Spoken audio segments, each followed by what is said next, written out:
Hoo-wee, what's going on, YouTube? It's Donnie B all day. I am totally pumped and excited for today's video because I got this in the mail. As a matter of fact, I got these in the mail. This is going to hopefully be really good because as soon as I saw this, man, I nearly peed myself with excitement. Nearly. I peed myself with So this is the Stinger XL from Off Grid Knives. Dope, right? So it's pretty freaking awesome. I also have a different Stinger XL. This is the Blackout. Coyote Blackout. So now you get the difference. I'm going to do a separate review on this one, and while essentially it's the same exact knife, with the Blackout, I want to see how the black is going to hold up from getting beat on. So there is going to be two separate reviews. I know you think, oh, it's the same knife, but it's still different, right? So this is the thing, man. Cold Steel has made a living off being the extra large knife guys, right? They just Cold Steel. When you think extra large knives, folding knives, you want Cold Steel because of blah blah blah. The problem is, Cold Steel is really expensive. As a matter of fact, this guy right here, the Cold Steel 4 Max, what is this? $500, $600? I don't even remember. All I know is that this one is really, really expensive for Carpenter steel and G10 and a 4-inch blade length. Oh, well, look at that. So here's the deal with this one being multi-hundreds. This one is on the website right now for $97. That is sub $100. 4-inch blade. Oh, let's see. What's a steel again? Oh yeah, 154 cm. So you're getting that Carpenter steel, right? But for $100, for less than $100, $97. And you look at, if you're wondering, because a lot of people, you grab this one, you say, oh my God, that's an insanely comfortable knife. It happens to be because this and this are just the perfect freaking length for a handle in between here and here. Well, guess what? Look at between there and there. It's the same size. You're getting the same grip point from there to there. This one is longer only because it's longer from the end of where you're going to grab to here, for where the stop pin is. That's it. This one's right here.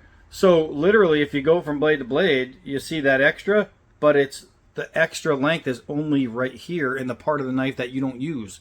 So not only that, but with this one, you have to, it's a spine lock. So it's not always a really good one-handed operational knife, where this one, flipper with a liner. Just one-handed operation all day, every day. Remember, this is the Coyote version. Let's get into the specs real quick before we go out and make sure this one's in my pocket for life. So let's see. They have such a good web page, man. I mean, you go on their web page, and the information that they put down is insane. All right, so weight, 7.1 ounces. It's a lot lighter. It's a lot lighter than this one. For the same size knife, it's a lot lighter. 7.1 ounces, you're looking at full length of 9 1/4 inches, blade length of 4 inches. The design comes straight from Off Grid. It's their own in-house stuff. Let's see. It's got ball bearing pivoting. You're talking liner lock, flipper. The blade width is 1.4 inches. Blade thickness is 4 millimeter. Blade hardness, the HRC, the Rockwell is 61. Blade material is 154 cm. Good edge retention. We'll test that. Blade style spear point, and let's see if it's a true spear point.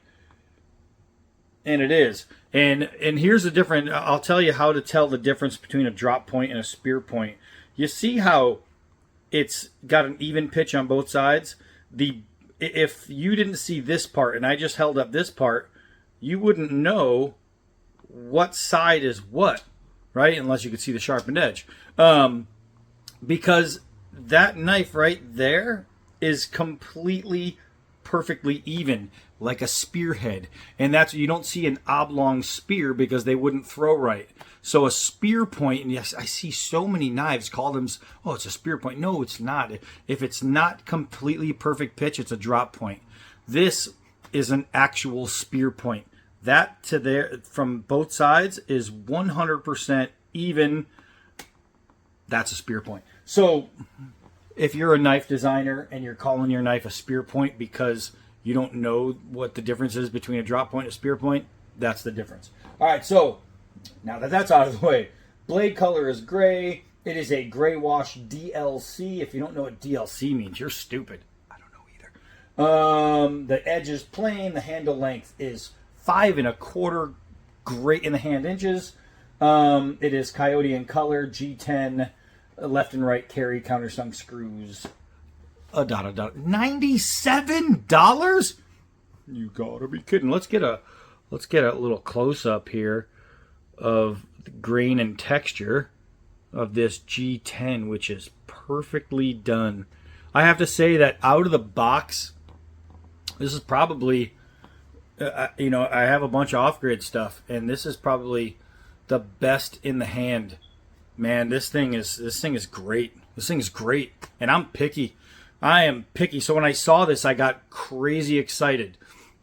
Now, and I've said it before, I'll say it again, being a designer and I tell you, there's a lot of difference between a knife designer and someone who designs knives. I design knives mathematically, so I'm a knife designer. I don't just draw something that looks cool. Oh yeah, that's cool, man. People are gonna look. No, it's got to work right, man. But as a designer, I saw this, and I looked at the lines, and I looked at how it flowed, and I looked at where the swell was. The swell could have been from here way out here, and they could have made it completely uncomfortable. It would have been awful in the hand, but they didn't. What they did is they took this, and they brought it back up and gave it just enough to where it's not going to leave the hand. It's not going anywhere. It is in there. It's locked. This little finger well right here where you engage the liner lock is at a perfect, look how big it is. It's not like this big. You see a lot of them, they squinch way up. Like where you see this cutout, this is normally where a lot of knives will start it. And then you have this huge gap. So when you grab it, the meat of your finger isn't even touching the well. It's kind of floating, right? Not this. This knife is actually perfectly made. From a design standpoint, I can't find a single flaw in this knife design-wise. You have your lock side right here is a slab with a cut with a lock, and then on this side you have a skeletonized frame, making the weight distribution way nicer, way nicer. It just adds so much. This is brand new. The ball bearings are crisp and smooth, and they haven't been broken in yet. Remember, the more you use it, the better it's even going to get. And it's already out of the box crazy freaking smooth. They just added these right here, and you'd think of like, okay, it's like a little design thing because they just didn't want it plain. But when you hold it like this, right, and you're like you're going to do some carving, your thumb locks into these little grooves. You can feel them. They're actually really good. Not only that, but when you're doing other kind of cutting, let's say you're just doing straight cuts like feather sticking, this jimping right here provides an excellent hold right before the swedging. Why the swedging? Why isn't it flat? Blah, blah, blah. They could have just left it meaty so you could baton with it. First of all, it's your folder. This is an EDC. It's not made for that. We're going to do it, but it's not made for that. Overbuilt, right? This swedge, these lines right here, is just for insane penetration. That's what that swedge is for. It is penetration. When you need to go into something because you're standing at the ATM and Bigfoot comes to rob you with a 38 special, you need something to protect yourself with, and you want something that's going to be going in really easy and coming out really easy.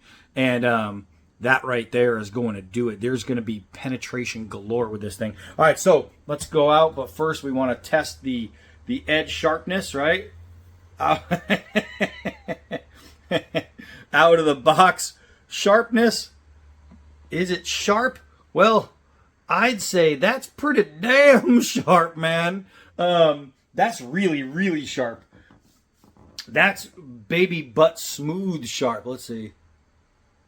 Remember that time D-Bad cut his neck open and died on film? Yeah! It's just sharp. It's just sharp, man. This is shave freaking sharp. All right, so let's take the shave sharp knife and go out. All right, so let's get a look at this thing. Ooh, in all its glory with the sun. Look at the stone wash on this. It's just beautiful. I'm not going to lie to you. It's really, really nice. It's really smooth. It's even all the way through. There's no, like, sometimes you'll see the stone wash. It has spots where the stone wash is kind of like clumpy looking. Like some spots got more. No, this is done really, really well. The finishes on their knives are always great. So let's get over to the stump and start with the basics. And let's have some fun with this thing. Now, the one thing that stinks about an XL knife in my hand is it never really looks like an XL knife, just because my hands, you know, it's almost 11 inches from there to there on my hands. So knives don't look as big as they are. This is a big freaking knife. This is a big knife. And here's something. I was going to go out and about and do some things today, and I knew I was going to be carrying this. So, of course, I matched my clothes to it because I'm not all there in the head. All right, let's do some 4-foot drops from tip to stump, 4 feet. Look at that penetration on just a 4-foot drop. Just dives right in there. Let's do a couple hard downward throws. We're really going to see how far it can go in, and we'll see if it's going to close up on us or if the scales break off. Bam! Look at that penetration. That is sweet. Bam! Ah, I got it to close. I did get it to close. That was a hard shot, though. I threw the snot out of it. Whoa! Did you see how deep it went? Let's go. Bam! Oh, it went through the tire, too. That's in the tire. In the tire. Let's do one more, and we'll see if it'll close. I'm going to throw it really hard. Bam. It didn't, but look at how... Bam. That's deep. So, throwing it really, really hard, if you hit it at the right angle, of course you can make a liner lock close. But that right there was sweet. And if you're wondering, is it going to close on my hand naturally? I don't think so. It took a pretty hard shot. I mean, it took a hard shot to make it close, so that's pretty damn good in my book. All right, do I trust it to not close on me? Am I just talking bullshit? Ugh, I trust it. Look at that. All day long, I would have no problems with that. No freaking problems. Let's see if we can get a swat. See if we can get a swat. Bam. If you think, oh, Donnie's lying, cut off a nice piece right there. I just caught it, got it all off. All right, let's try a push cut. Oh, I put my hand on this wedge, and for some reason I was like, oh, wait, am I on the wrong side? No, I wasn't. So the push cut was easy. I don't know why, I just thought I had it upside down. Let's see. Let's see. Let's see. Oh, yeah. Oh, my gosh. Edge geometry plays a key role in proper feathering. And this thing is feathering properly. Look at this. Edge geometry galore. Galore. Oh, man. That there is pretty sweet. That there is pretty sweet. Let's see. Oh my gosh, they're all just dropping right there, but they are all tight, tight little curls. Just really, really nice. Really, really nicely done on this edge. These guys are just, they know what they're doing, man. So that so far is really good. Let's get, oh, you know, I have a piece over here that we can whack on. Get a piece that's properly sized for this. Properly sized. So now let's give it a good pounding. Remember, this is an EDC, so the stuff I do out here with these, this isn't what you're typically going to be doing with your EDC. Typically it's going to be in the pocket for most of the day, just riding high. You want to know that the knife can take some abuse. You know what I mean? You just want to know that it can do a little bit. But I won't ever test a knife to try and break it on purpose, because it's kind of a dick move, and I did it once before and I felt bad I still feel bad. You know, when you break a knife on purpose, it's just no good. It's a spit in the face to the designer, spit in the face to the maker, spit in the face to knifedom. But I know that this one can handle all that jazz. Let's actually baton it going the other direction here. Am I in there? I think I'm in there. Let's get it even better in there. So yeah, so if you're worried about different things with an EDC, remember what I'm doing with this, you're not going to be doing. You're going to be opening packages and boxes and keeping it for that just in case defend yourself. Or you're going to be cutting open a hose because your car overheated, or you're going to be doing something that you didn't expect to need the knife for. Bam. And you're going to say, oh, thank God I had this in my pocket, because this is going to do all your cutting tasks. All your cutting tasks. Let's see. For some reason, this thing always likes to give knives problems. Oh, that spear point. That spear point just made that so easy. Look at this. Now, if you got a bad edge, you're not cutting through this easily. We found that out before plenty of times. It is just shredding it. Shredding it. Let's go with the leather soccer ball. Bam. Oh my God, that was so easy. Let's see if we can go through a seam. Yes, we can. Just freaking easy. Golly. I really, really love this. This is going to be, and luckily I have the blackout too, so I can match different outfits.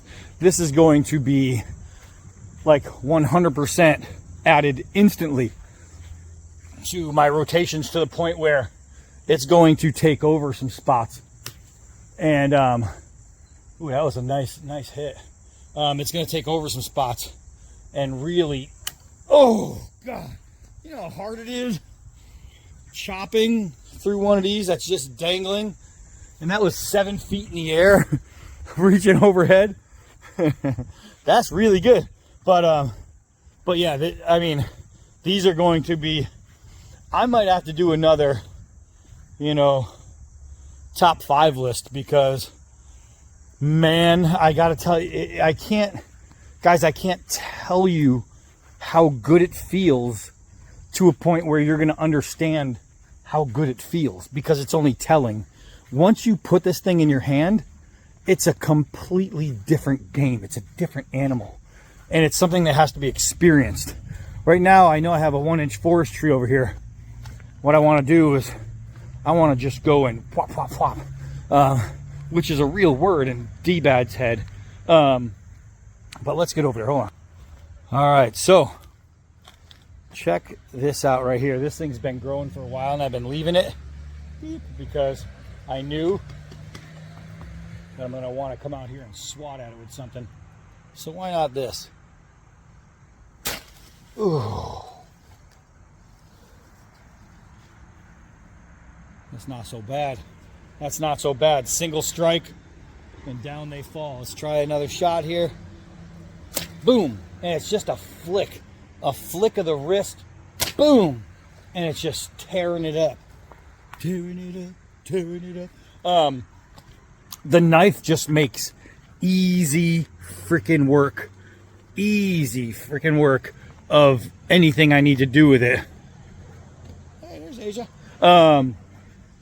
It's just awesome, man. It is awesome. Let's get in here with some of these pesky vines. These things suck.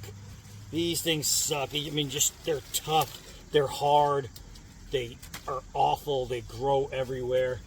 But when you have an XL knife that's just made for cutting, these vines aren't so bad. These vines aren't so bad, man. You know what I mean? You get out here with gardening tools, and then you can struggle with shears, and you can cut and have it fold and get in between. No, not this. This is just going to do a job. This is going to do a job. I got a big fat one right here. Bam. just no problem. So your EDC can be used for so much. It can be used for so freaking much. It's not just for opening packages, but this thing can be used, who's getting it that way? This thing can be used to do pretty much anything. It's just an absolute freaking beast of a knife. It's big, it's comfortable, it's easy to use. This thing is sweet, and not only that, but it's great looking. This thing's beautiful. Compared to the 4MAX, you look at it, the 4MAX is hundreds, right? And then you look at some other ones like the Luzones and all these other knives, and you look at some of their 4-inch blade knives, and they're all over $100, like every one of them pretty much, right? Not this. $97. You have got to be kicking me in the teeth with that number, because this is not a $97 knife. This is way better. This is way better. The price of this doesn't reflect how sweet it is. This is gorgeous. Look at this thing.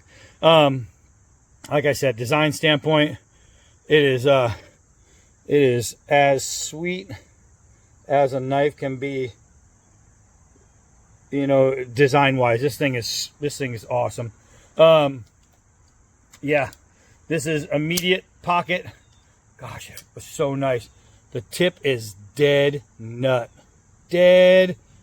centered. Oh, that is great. That is great. I'm excited to get to the next one too, and then I'm gonna have to do some versus videos with this, and I don't know, man. We might see a new top 5 where something just creeps into the picture. Right here is just awesome. Awesome. All right, that's it for this one. I am Donnie B all day. Until next knife.